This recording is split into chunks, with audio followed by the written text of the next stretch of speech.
السلام عليكم. هنتكلم النهارده ازاي نعمل جرنبيط من غير ما يشرب الزيت. هنعمله بطريقه احترافيه خالص زي بتتعمل في الفنادق الخمس نجوم.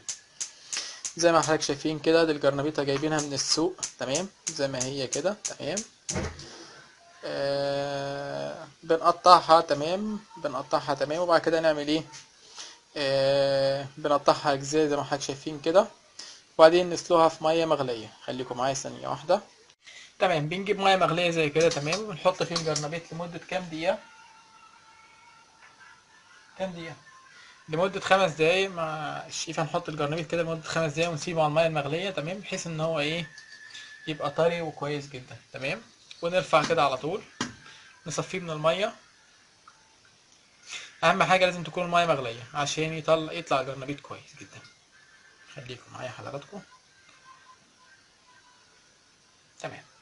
نيجي بقى نتكلم بقى عن الخلطة السرية اللي هي بنحط فيها الجرنبيط بعد ما اتسلق. وادي الخلطة السرية زي ما حضرتك شايفينها كده، تمام. دي عبارة عن آه 4 بيضات. ثانية واحدة. يعني 4 بيضات بنكسرهم كده ونحطهم، تمام. وبنحط عليهم كوباية دقيق. كوباية دقيق. آه موضوع الخلطة السرية، قلنا هنجيب 4 بيضات، وهنجيب كزبرة زي كده نغسلها كويس ونقطعها، تمام. وبعد كده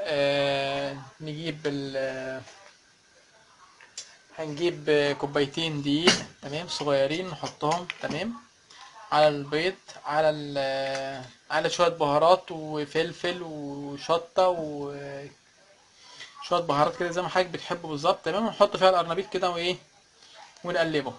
هنسيبه يستوي، نسيبه في الخلطة السرية دي لمدة 3 دقايق، وبعد كده نسخن الزيت في الناحية التانية، ونطلع نصفي طبعا الحاجة كويس جدا، نصفيها قبل ما نحطها في الزيت، وهيطلع طعمه حلو جدا جدا جدا. تابعوني معاكم في الفيديو دلوقتي حالا، هنشوف خطوة بخطوة. تمام، زي ما انتم شايفين كده بيتحمس على النار.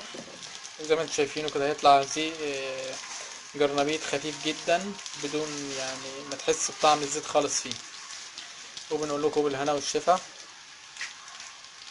في نهاية اللقاء بشكركم على متابعة الفيديو، ولو شايف ان الفيديو ده عجبك او فادك بمعلومة، اضغط على زر اللايك، واعمل مشاركة للفيديو، واشتركي بالقناة عشان توصلك احدث